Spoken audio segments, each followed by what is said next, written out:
Shalom, shalom, peuple de Dieu. Nzambe azwa lokumu, Nzambe apambola bino, bisika tu bozali. C'est votre humble serviteur, le prophète Enoch Koy Batwafe, moko ya grande famille ya Mepa, oyo ezali na mission ya koformer ba serviteur de Dieu pour l'œuvre. Esengeli tango nyonso tozalaka pembeni na bino mingi mpona formation pe kooriente bino na kati ya grande mission oyo Nzambe apesi moko na moko po ete topeuple royaume na ye. Esengeli toyeba ke temps na biso ezali moke. Nous devons racheter le temps pour peupler le royaume de Dieu parce que bientôt l'église est kozala enlevée. Tika Nzambe apambola yo. Lelo naningi napesa notion de base.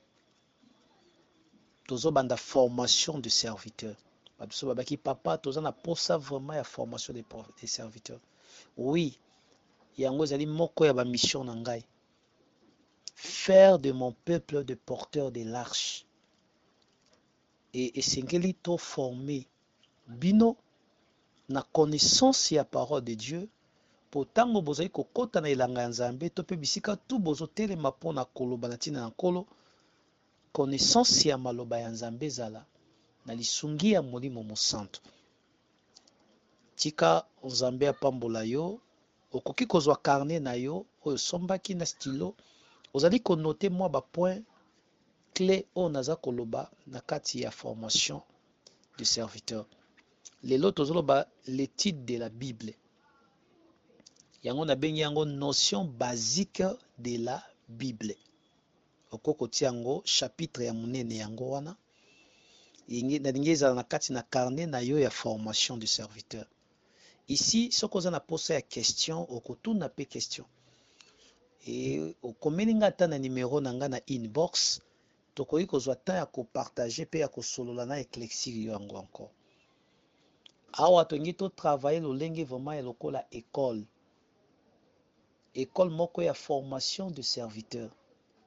Tika to benga ngo même ata école de tyrannis. Po to sunga biso toyeba ko comprendre ko tuna pe mituna pe tozwa temps ya ko analyser conformément à la parole de Dieu. Merci. Tokei notion basique de la Bible. Leçon numéro 1. Comment? La Bible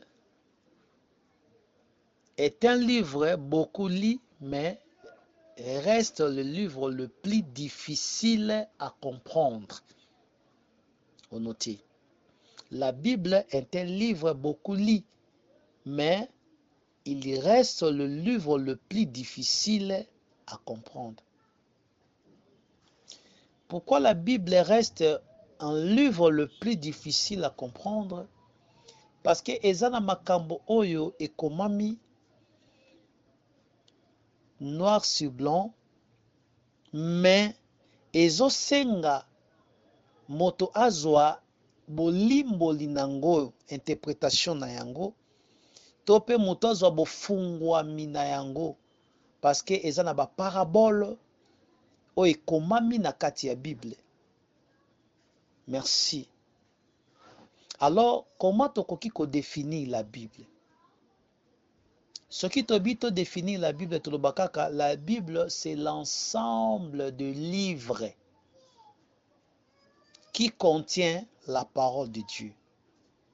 L'ensemble ya livres oyo eza na maloba ya Nzambe. Dans l'ensemble de livres, tozomona ba Genèse, Malachie, tozomona Matthieu, tozomona Apocalypse. Donc, tout le livre là, nde esali Bible. Et la définition, c'est l'ensemble seulement de livres.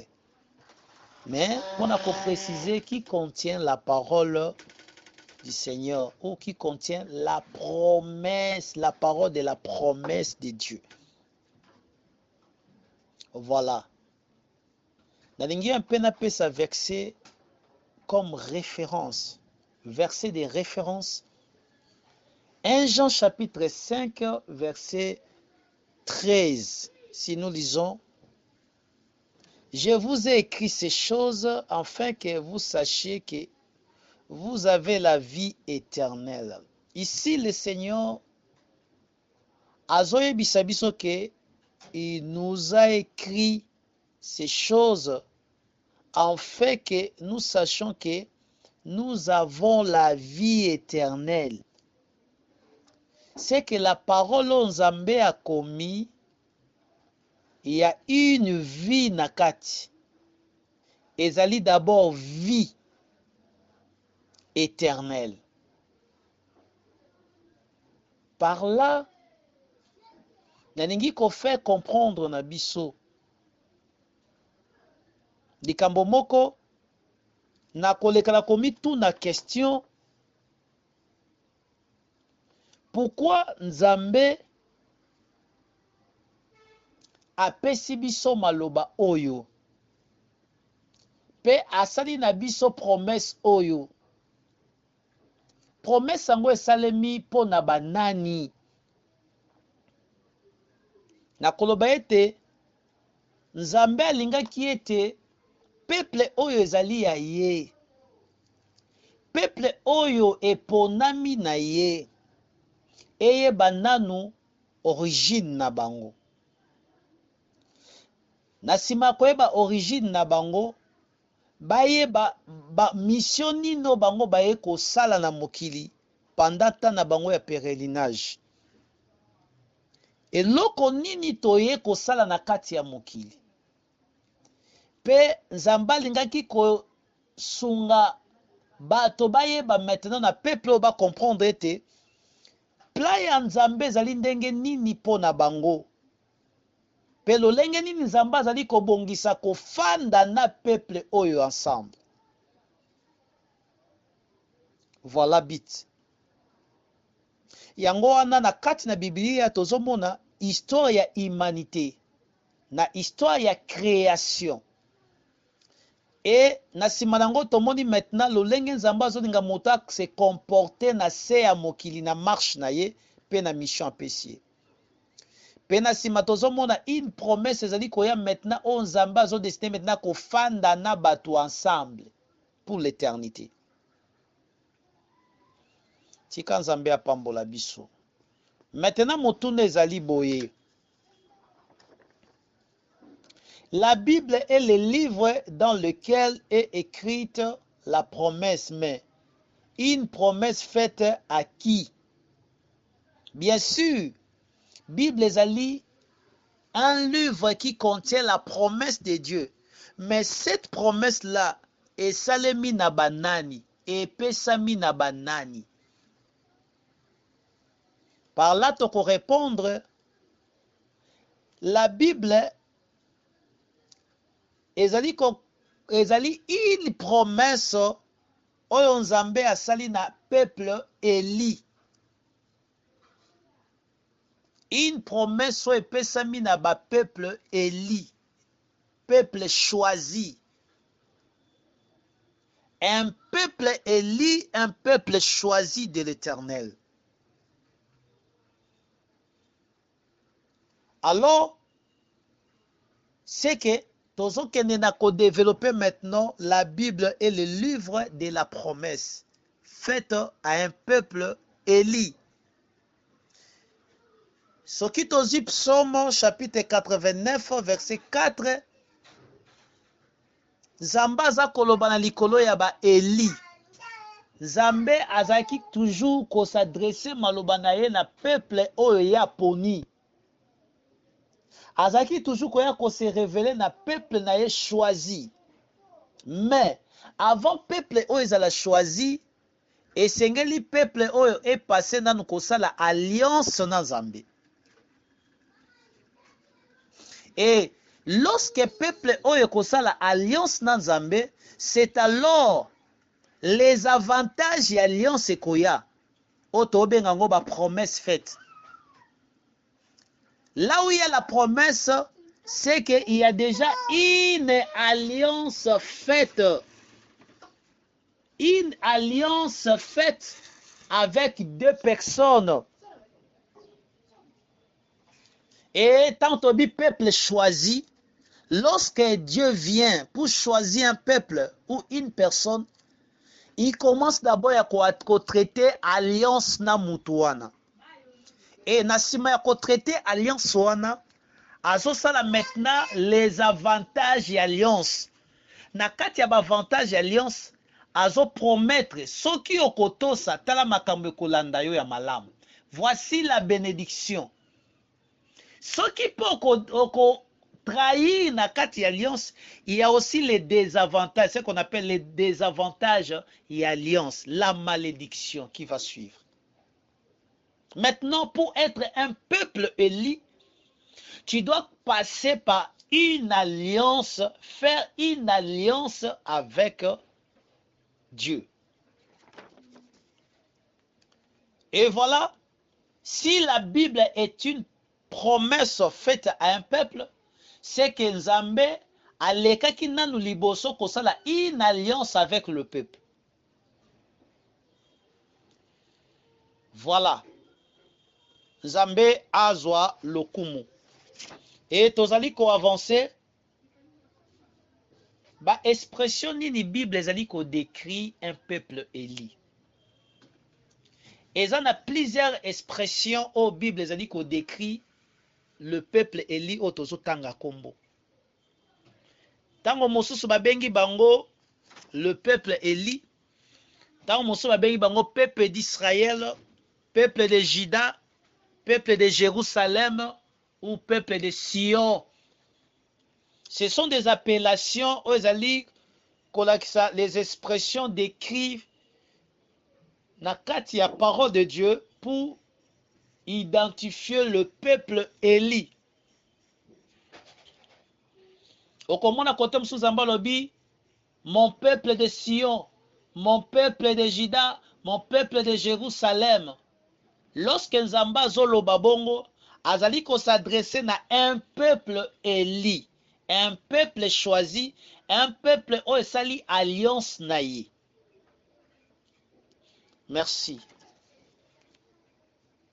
Toleki na deuxième point, parce que tolobaki ete na kati ya étude, ya notion basique de la Bible, toleki na définition,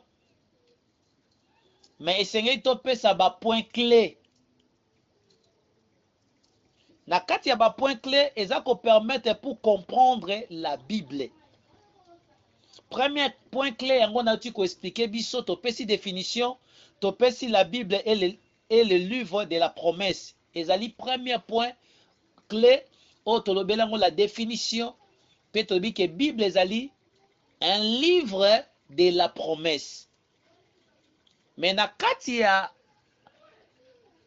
ya formation na biso, na kolobela si 8 points clés oyo ko permettre biso to comprendre vraiment la Bible.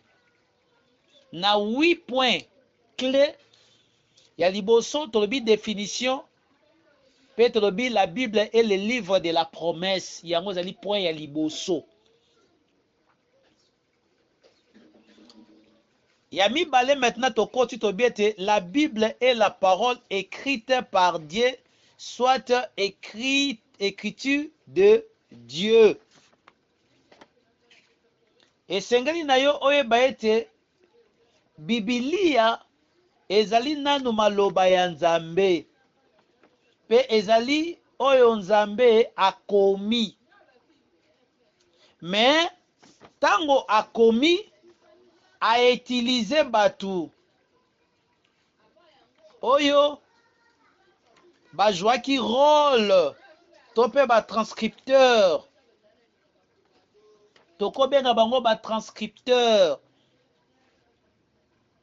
Bango bazwi lisungi na molimo mosantu kokoma na nzela ya ba prêtre plume na ba poso ya nyama, ba message Nzambe azaki kopesa na peuple sous forme de rouleau, pour que peuple oyo bazala na malobo Nzambe alobi na bango, ba promesse Nzambe apesi par rapport ya alliance oyo basali, pour que tango nyonso bazali ko vivre ba se rappeler na promesse ya Nzambe, pour permettre bango bafanda na kati ya alliance babika promesse wana.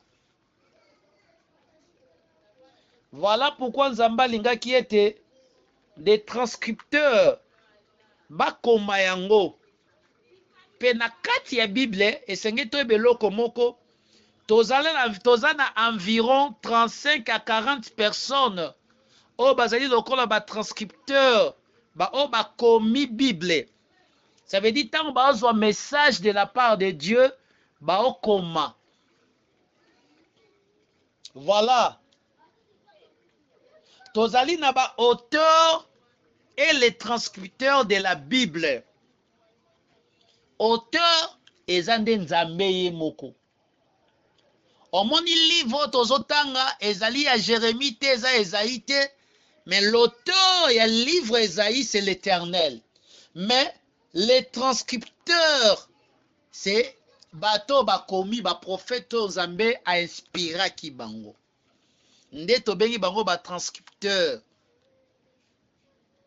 La Bible est la parole écrite par Dieu, soit l'écriture de Dieu. Il y a liboso commis l'auteur et les transcripteurs de la Bible. L'auteur c'est Dieu. Bon, on a tout ni suko question. Comment Dieu qui est esprit a-t-il écrit la Bible? Ah, Dieu a choisi des personnes pour écrire. La réponse est ça simple. Dieu a choisi des personnes pour écrire la Bible. Ba personne nango ba bengi bango ba transcripteur. Ba écrit, ba commis. Voilà. Et alors, méthode maintenant d'écriture de la Bible. Lolenge nini méthode nini bango bazwaki pona kokoma maintenant? Bazalaki touché par le Saint-Esprit. Parce que dans Mokanda, il y a 2 Timothée chapitre 3 verset 16. C'est poussé par le Saint-Esprit que les hommes ont parlé de la part du Seigneur. Tika Nzambe ya pambola yo, je crois que au comprendre ngai nakati ya partie oyo tolobeli yango na clé, deuxième clé, la Bible est la parole écrite par Dieu, soit l'écriture de Dieu. Tozo avancer. Toke maintenant na troisième point, Ozali. La Bible est divisée en combien de parties? Ou diviser la Bible selon son contenu. Gloire à Dieu, Nzambe azwa lokumu. Tozo continuer. Pona yango, Nzambe aza malamu mingi.